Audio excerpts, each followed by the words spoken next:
Além do Código Penal, nós temos uma série de outras leis penais que definem crimes que são importantíssimos dentro do nosso sistema vigente e que não estão dentro da codificação.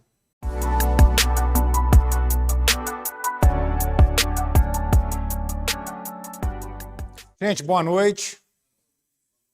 Meu nome é Marcelo Baruch. Vou trabalhar com vocês com a parte de noções de direito penal. Vou trazer um pouco para vocês da experiência que eu tenho como defensor público criminal de muitos anos, porque realmente para a função de policial militar, que é a função que vocês almejam, é importante ter uma visão panorâmica do direito penal, né? Porque o primeiro a chegar na cena do crime, geralmente, é o policial militar. E aí ele tem que ter uma noção de direito penal justamente para saber diante de que crime ele se encontra. E até também para saber se ele está diante de algum crime.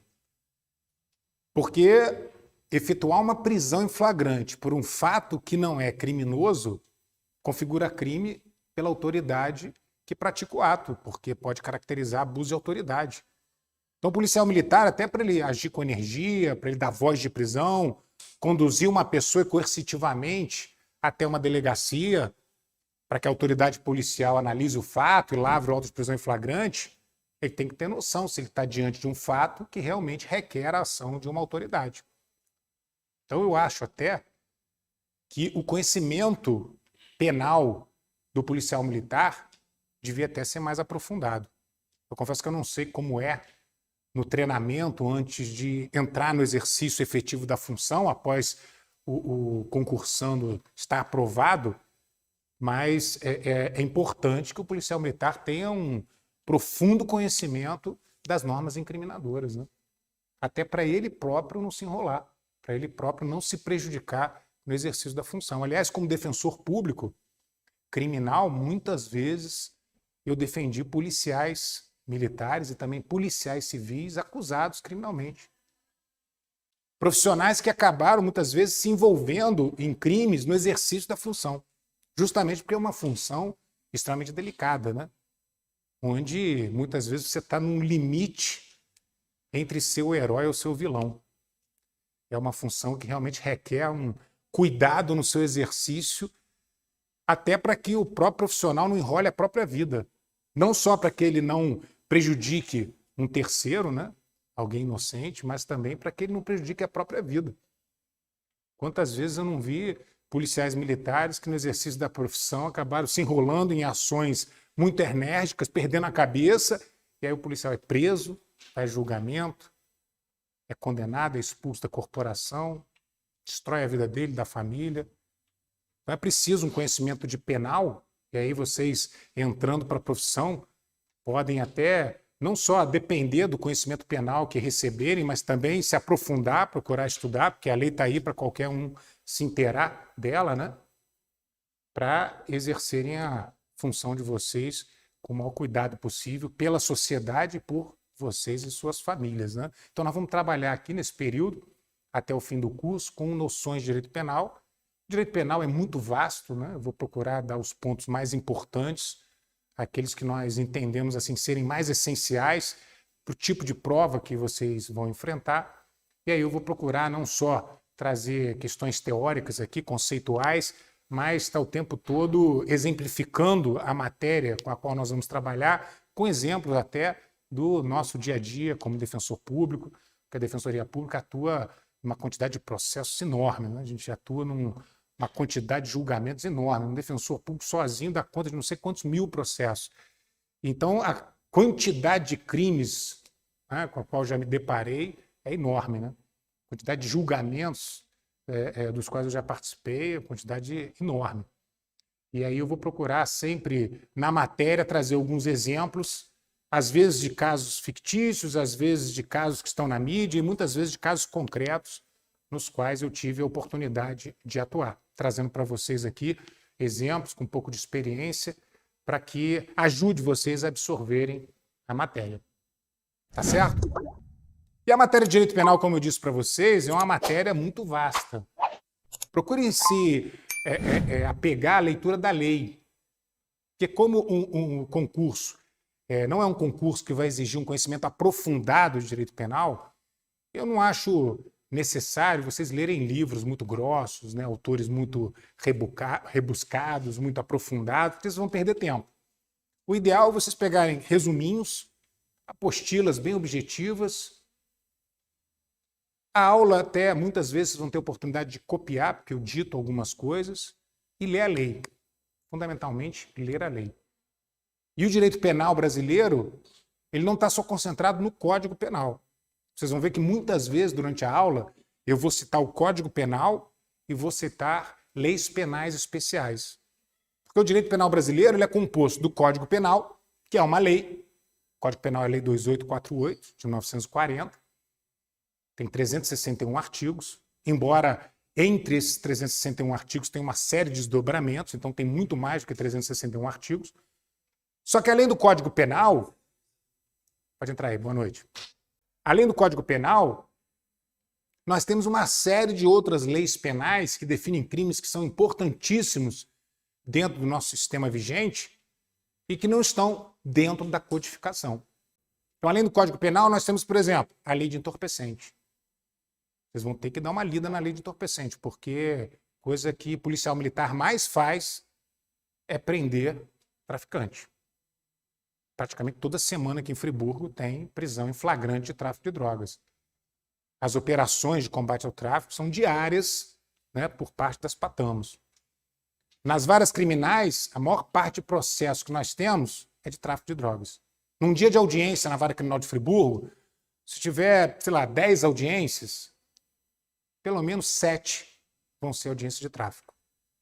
Isso também não é só na vara criminal, não, tá? Na vara de infância, onde nós temos o julgamento dos menores infratores, tem dia que nós temos 6 audiências, as 6 são de tráfico de drogas, de menores infratores envolvidos com venda de drogas. Então você tem que ler a lei de entorpecente. Lei de entorpecente qual é? Lei 11.343 de 2006. Em muitos momentos eu vou citar essa lei, vou fazer menção ao crime de tráfico, ao crime de posse para uso próprio, ao crime de associação ao tráfico, para vocês se inteirarem dos crimes mais importantes. Então, olha só, nessa lei aqui, nós temos o artigo 28, posse de droga para uso próprio, artigo 33, famoso crime de tráfico de drogas, artigo 35, famoso crime de associação ao tráfico. Então, se vocês pegarem a lei e derem uma lida nesses artigos, já estão se inteirando aí de um assunto que certamente vai cair na prova. Alguma coisa desses 3 crimes aí vai cair na prova, porque é um dos crimes com os quais a Polícia Militar mais trata no seu dia a dia. Uma outra lei que é muito comum no nosso dia a dia, Lei 9.503, 97. Código Brasileiro de Trânsito, né? O Código de Trânsito Brasileiro. Na lei do Código de Trânsito, nós temos uma série de regras administrativas, né?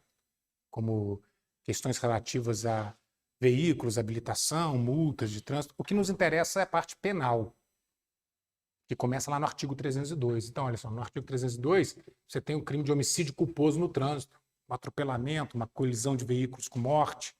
A Polícia Militar lida muito com isso também. Quando tem um atropelamento com morte, quem chega primeiro no local é a Polícia Militar e o bombeiro, que conduz o artigo 303, boa noite, é lesão corporal culposa no trânsito. O famoso artigo 306, que é o artigo da lei seca, né? Conduzir veículo automotor na via pública com a quantidade de álcool no sangue acima da permitida, né? Artigo 309, conduzir veículo sem habilitação, e outros artigos mais que, se vocês lerem a parte penal da lei de trânsito, vocês vão conhecer e se inteirar, que também é uma lei muito importante para quem atua na Polícia Militar. Estatuto do Desarmamento, olha só, porte de arma, questão relativa à posse de arma, isso não está no Código Penal, está na Lei de Armas, que é o Estatuto do Desarmamento. Lei 10.826 de 2003. Olha só, Estatuto de Desarmamento vocês vão ter que ler também. A parte penal. Não precisa se preocupar em decorar quais são os documentos que são necessários para você ter o registro da arma, documentos que são necessários para ter porte de arma. Isso é a parte administrativa. Vocês precisam entender e conhecer a parte penal. O artigo 12, olha. Posse ilegal de arma de fogo de uso permitido. É um crime com pena de 1 a 2 anos ou 1 a 3 anos de detenção. O crime de posse ilegal de arma de fogo de uso permitido é aquela hipótese em que o indivíduo tem uma arma em casa sem registro. Para você ter uma arma de fogo em casa, você precisa ter a arma pelo menos registrada. Se você tem um registro da arma junto ao SINARME, que é o órgão responsável, né, pelo registro das armas, administrado pela Polícia Federal, então você pode ter a arma em casa, pode ter sua arma no seu escritório, no seu local de trabalho, não pode transitar com a arma. Mas muitas vezes a Polícia Militar recebe denúncia anônima de que fulano tem uma arma em casa sem registro. Flagrante delito. Quantas vezes eu não atuei em processo criminal, onde a Polícia Militar, recebendo a denúncia, foi lá, bateu na porta do cidadão, falou: cidadão, olha só, recebemos uma denúncia de que o senhor tem uma arma em casa sem registro. O senhor está em flagrante delito. Podemos entrar para verificar? Quando não é bandido, cidadão comum, ele permite que a polícia entre. Até porque não tem nada de ilegal na entrada da polícia, porque ele está em flagrante delito, ele está com uma arma em casa sem registro, é flagrante. E quando há uma situação de flagrante delito, a Polícia Militar tem autorização para adentrar na residência do indivíduo sem a necessidade de um mandado judicial de busca e apreensão. Então, muitas vezes a pessoa fala: realmente eu tenho uma arma, está aqui e tal. O policial apreende a arma, leva o camarada para a delegacia, porque ele está preso em flagrante pelo artigo 12. Isso se a arma for de uso permitido, aquele tipo de arma que um cidadão comum pode comprar, um 38, um 32, um 22. Agora, se o sujeito tem em casa sem registro um fuzil, aí é crime do Estatuto de Desarmamento, artigo 16. Posse ilegal de arma de fogo de uso proibido ou restrito. Aquele tipo de arma que nós não temos condições de comprar, não podemos comprar, não estamos autorizados a comprar. Só as forças públicas têm direito a ter esse tipo de armamento. Então, se o indivíduo tem uma arma desse calibre, sem autorização, obviamente, ele está em flagrante delito pelo artigo 16. Olha, se nada foi encontrado, mas foi autorizada a entrada da polícia na casa, né? Foi afiançada a polícia entrar na casa pelo dono da propriedade, não tem abuso de autoridade por parte dos policiais, não. Por isso que normalmente os policiais até pedem que o proprietário franqueie a entrada, né? Permita a entrada da polícia no local. Porque nesse caso, não havendo nenhum flagrante, foi permitida a entrada da polícia não é criminosa. É lógico que para entrar numa residência, a polícia precisa ter uma fundada suspeita. A polícia não pode simplesmente achar que há uma situação de flagrante delito numa residência e meter o pé na porta e entrar, porque aí é crime de abuso de autoridade, principalmente se nada de ilícito foi encontrado no local. Mas é muito comum a polícia trabalhar com denúncia anônima. Demais. Tanto no combate ao porte legal e posse legal de arma de fogo, como no combate a tráfico de drogas, principalmente tráfico de drogas. O tempo todo a comunidade está entrando em contato com o Disque Denúncia, avisando a central. O tempo todo a comunidade está entrando em contato direto com os policiais militares. Tem muitos policiais militares que recebem denúncia direto nos seus celulares. Às vezes é avisado até a própria Patamo de que em determinado lugar tem gente traficando, de que o cidadão tem conhecimento que fulano está com droga em casa.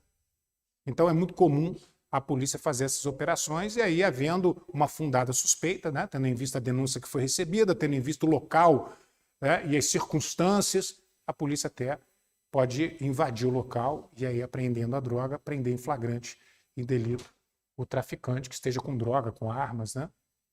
E o porte legal? O porte legal é artigo 14. Sujeito que tem arma e quer andar armado, para andar armado ele tem que ter porte de arma. Para ter posse legal da arma, eu preciso ter o registro da arma. Basta o registro para ter arma em casa. Mas para andar armado na via pública, no carro, eu preciso do porte de arma. Autorização para circular com a minha arma de fogo. Se eu não tenho porte de arma e sou surpreendido com uma arma de fogo na rua, ou então numa blitz dentro do carro, aí eu estou em flagrante delito, pelo artigo 14 do Estatuto do Desarmamento, porte ilegal de arma de fogo. Sim, crime permanente. Enquanto o cidadão está com aquela arma, né, com ele está em flagrante delito. Não importa quando ele comprou a arma, né? Exatamente. Enquanto ele tiver com aquela arma ilegal, ele está com o crime se perpetuando, né? Então, se a arma de fogo é de uso permitido, o cara comete o artigo 14. Se estiver andando armado sem o porte de arma. Porque o artigo 14 é o crime de porte ilegal de arma de uso permitido. Mas se o camarada está andando com arma de calibre proibido, aquele tipo de arma que o cidadão comum, como eu já disse, não pode adquirir, aí ele comete o crime do artigo 16. Que no artigo 16 do Estatuto do Desarmamento está tipificado não só o crime de posse ilegal, como o crime de porte ilegal de arma de fogo de uso proibido. A pena é maior, de 3 a 6 anos, da configura como crime hediondo, sendo a arma de uso restrito. Então, se um sujeito é pego com uma arma no carro, tipo um fuzil, uma pistola de calibre bem elevado, ele está em flagrante delito pelo artigo 16. Normalmente quem pega essas situações é o policial militar. Porque muitas vezes nessas operações de rua, abordando veículos, revistando carros, a polícia pega tráfico de drogas, né? Pega crime de receptação, porque o carro é roubado, pega situação de gente com arma no carro, né? Ou então com arma na cintura e não tem porte de arma. Então, o Estatuto de Desarmamento, Lei de Trânsito e Lei de Entorpecente, além de outras que nós vamos comentar ao longo do curso, são fundamentais, além de vocês lerem o Código Penal. E dentro do Código Penal a gente vai precisar focar aí nos principais artigos, né, ao longo do curso, mas procurem estudar além da aula, porque o curso é intensivo, a gente não tem muito tempo. Direito penal é algo que é muitas vezes dado em anos na faculdade, e aqui vocês vão ter um pequeno tempo, né, de aula. Então procurem ler até além do que nós estivermos aqui trabalhando na aula. Se quiserem fazer perguntas ao final da aula, no início da aula, sobre algum assunto que você estudou e que não está sendo abordado no momento, não tem problema, a gente troca uma ideia. Eu estou aqui para ajudar vocês em tudo que for preciso. Tá certo? Então isso foi só para dar uma noção a vocês da imensidão do direito penal, que não se restringe apenas ao Código Penal, mas também a essas leis que são fundamentais e a outras que nós vamos conhecer e citar ao longo das nossas aulas, tá? Mas essas três aqui são muito habituais no dia a dia da função de um policial militar. De um policial civil também, né? Se depois vocês também forem fazer concurso para a Polícia Civil também trabalha muito com esses crimes, né? A Polícia Civil trabalha muito também com crime sexual. Hoje mesmo eu falei com a delegada da DEAN por causa de um crime sexual. Um cidadão que nos procurou pedindo ajuda, que a filha sofreu estupro de vulnerável, ele já tinha feito registro de ocorrência e a polícia estava trabalhando em inquérito, mas o inquérito está muito demorado, aí nós entramos em contato com a delegada, ela deu uma posição de como é que estava o inquérito e nós vamos ajudar a agilizar esse inquérito, porque a Defensoria não atua só para defender as pessoas que são acusadas criminalmente, não. É o mais comum na área criminal, né? Todo réu, obrigatoriamente, tem que ter defesa. Se não tem advogado particular, é obrigada a nomeação do defensor público. Ninguém pode responder processo criminal sem defensor público. E o defensor público não pode se recusar a defender o acusado, a não ser que haja algum impedimento. A não ser que o defensor público tenha algum parentesco com alguém que está envolvido no fato, né? Algum tipo de envolvimento pessoal com a situação. Salvo essas exceções raríssimas, o defensor público é obrigado a defender o réu quando ele está nomeado, designado para atuar no processo criminal. Seja o crime horroroso que for. Como defensor público, já atuei em crimes comuns, dia a dia, já defendi pessoas inocentes, né? Porque nem todo acusado necessariamente é culpado do crime que está sendo imputado. Como eu disse, já defendi várias vezes policiais, civis, militares, acusados criminalmente, mas também já defendi situações horrorosas e nós temos que atuar. Temos que atuar com profissionalismo. É óbvio que você não tem que atuar para ganhar a qualquer custo, não é assim que funciona. né? O defensor público, nem o advogado, tem que atuar com jogo sujo, fraudando provas, forjando provas. Não, você atua de forma técnica.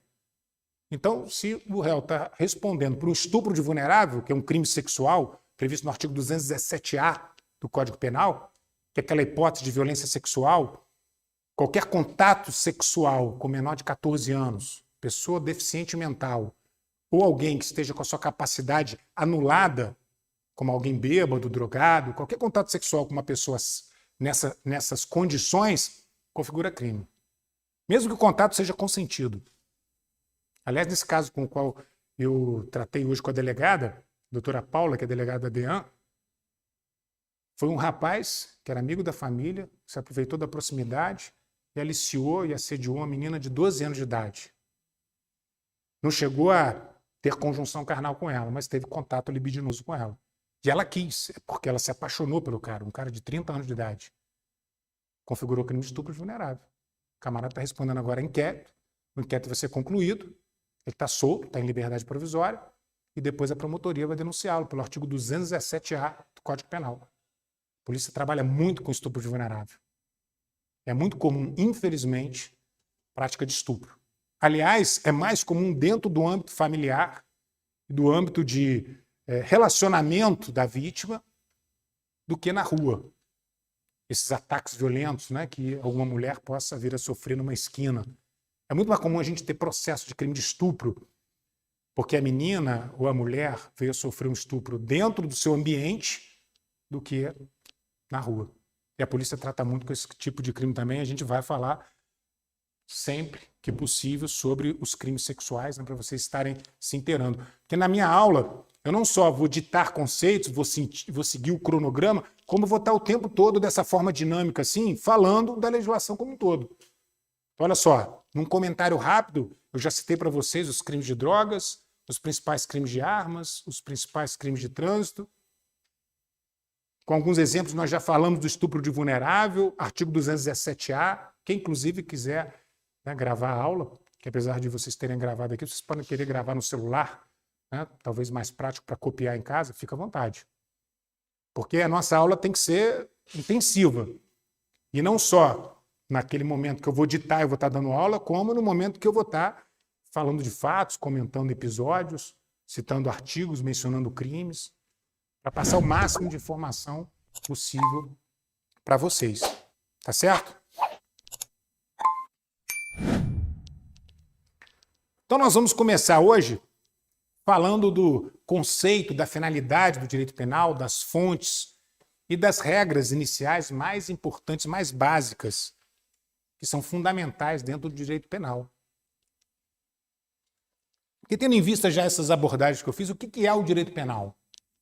O direito penal, ele é o ramo do direito que se ocupa em definir os crimes e as penas e ainda em estabelecer as regras jurídicas de aplicabilidade do sistema penal, que muitas vezes são regras específicas que só existem no direito penal e não se aplicam aos outros ramos, como direito civil, direito constitucional, direito tributário e etc.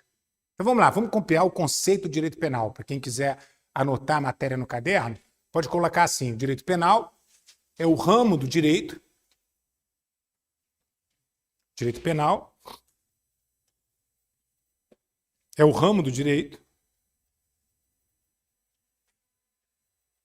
que define os crimes,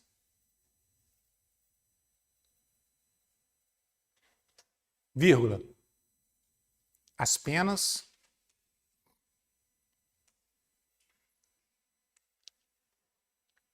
que define os crimes, vírgula, as penas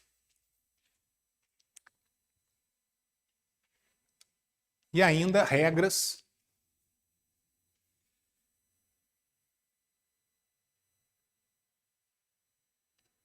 de aplicação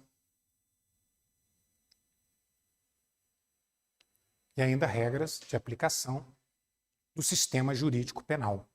E ainda regras de aplicação do sistema jurídico penal.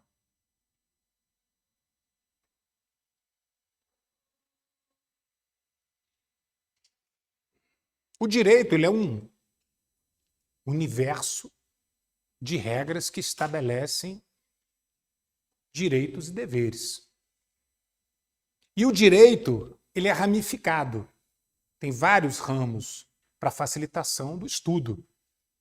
O direito é uma coisa só. É um grande universo de normas que estabelecem regras de comportamento.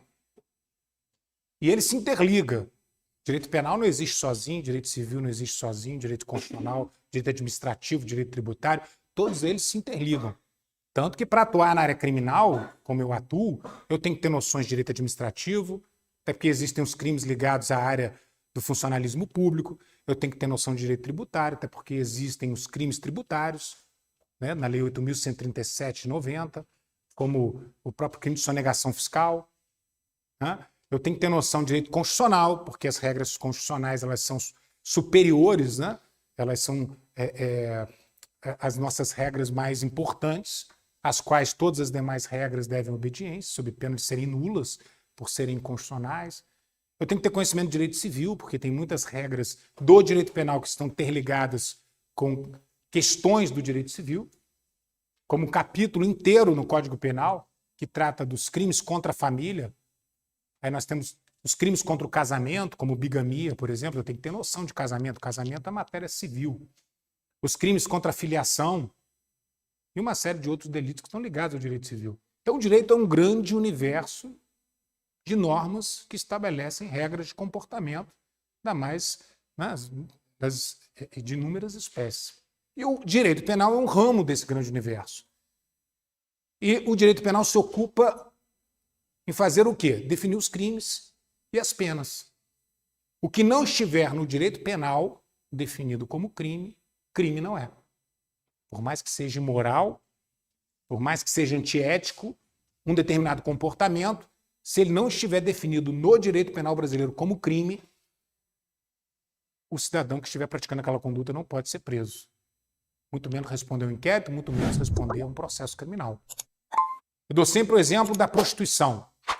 A prostituta, ela pode ser presa e conduzida à delegacia por estar na rua anunciando que está vendendo o corpo, que está ali para fazer programas? Não.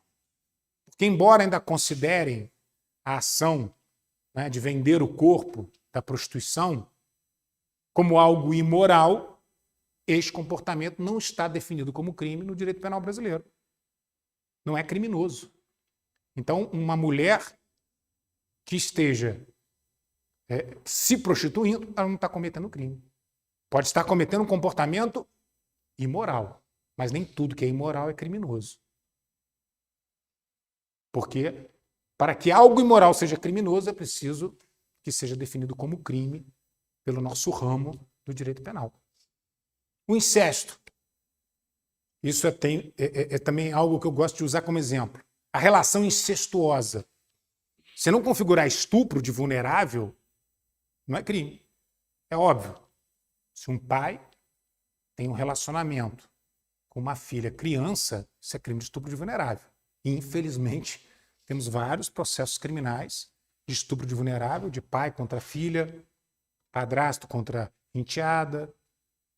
Já estou em processo de avô que estuprava neta. Aí é crime. Porque está definido no artigo 217-A do Código Penal. Ou então no artigo 213, onde está o crime de estupro com uso de violência ou grave ameaça.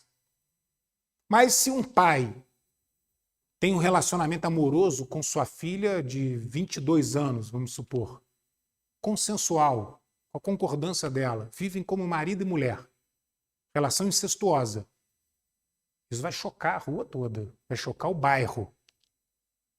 Mas a polícia vai poder ir lá, bater na porta do cidadão, levá-lo para a delegacia? Não. Porque, embora isso seja imoral, não está definido como crime no direito penal brasileiro. Então, o direito penal é o ramo que define quais são os nossos crimes e quais são as respectivas penas dos crimes que nós temos na nossa legislação. Só que o direito penal, ele também estabelece regras de aplicação do sistema jurídico. Porque nós temos no Código Penal, vocês depois vão dar uma lida no Código Penal, não só crimes e penas, Uma série de artigos existem no Código Penal que definem regras de aplicação do sistema jurídico. Então nós vamos estudar, por exemplo, o artigo 2º, que diz que a lei penal, que de qualquer modo é mais favorável ao réu, tem que ser aplicada retroativamente. A retroatividade da lei penal mais benéfica. Olha só, isso é uma regra penal, que não define crime nem pena, mas define uma regra de aplicabilidade do nosso sistema jurídico penal, que vale só para o direito penal. Você não aplica nos outros ramos. Isso aí é para o direito penal. No artigo 109 do Código Penal, nós temos uma tabela que mostra os prazos prescricionais. O artigo 109 do Código Penal, ele não define crimes e penas, não. Ele relaciona os nossos prazos prescricionais. Então, ele nos traz regras de aplicabilidade das nossas normas. Porque os nossos crimes estão sujeitos a prazos prescricionais. Os nossos crimes, em regra, prescrevem. Todos eles. Quais são os crimes que não prescrevem? Que não estão sujeitos a prazos prescricionais? O crime de racismo. E hoje a homofobia virou racismo, né? O STF hoje e a legislação consideram o homossexualismo como uma espécie de raça, uma raça social. Então hoje a homofobia é uma espécie de racismo. Só para pontuar isso, né, porque é uma questão nova dentro do nosso direito. Então, os crimes de racismo eles não estão sujeitos à prescrição. É equiparado a racismo. Eles não são sujeitos à prescrição. Então, são crimes que podem ser punidos independente dos anos que se passarem. E o crime também praticado por grupos armados contra a ordem democrática do Estado de Direito. Uma espécie de golpe de Estado armado. Isso é imprescritível. Agora nós tivemos, né, uma situação de tentativa de golpe de Estado aqui no Brasil. Vocês estão acompanhando aí pela mídia, está havendo uma investigação, já tem um monte de gente presa, né, tem um monte de gente já denunciada, respondendo criminalmente, porque isso é um dos crimes mais graves da nossa legislação. Muita gente até, por conta de preferência política, acha mas isso não é nada demais e tal. Não, é sim, um dos crimes mais graves da nossa legislação. Muitas pessoas sem noção das consequências, fizeram uma loucura naquele famoso dia 8 de janeiro e agora estão lá, presas, né, respondendo a processos criminais, sujeitos a penas altíssimas, porque esses crimes são crimes de penas graves, e respondendo por um crime imprescritível. Quer dizer, se daqui a 25 anos, um cidadão que não foi processado hoje por esse crime de 8 de janeiro for descoberto, ele pode vir a responder criminalmente, porque esses crimes são imprescritíveis. Agora, tirando essas duas hipóteses, todos os outros crimes estão sujeitos à prescrição. E aí, gostou dessa aula? Então faz o seguinte, deixa o seu like, inscreva-se no nosso canal, ative o sininho para não perder nenhum conteúdo nosso. Também, se quiser, deixa aquele comentário, alguma dúvida que a gente está acompanhando tudo bem de pertinho. E tem mais conteúdo ainda. A aula 2 tá aqui, olha. É só você clicar em algum lugar dessa tela e acompanhar o nosso próximo conteúdo.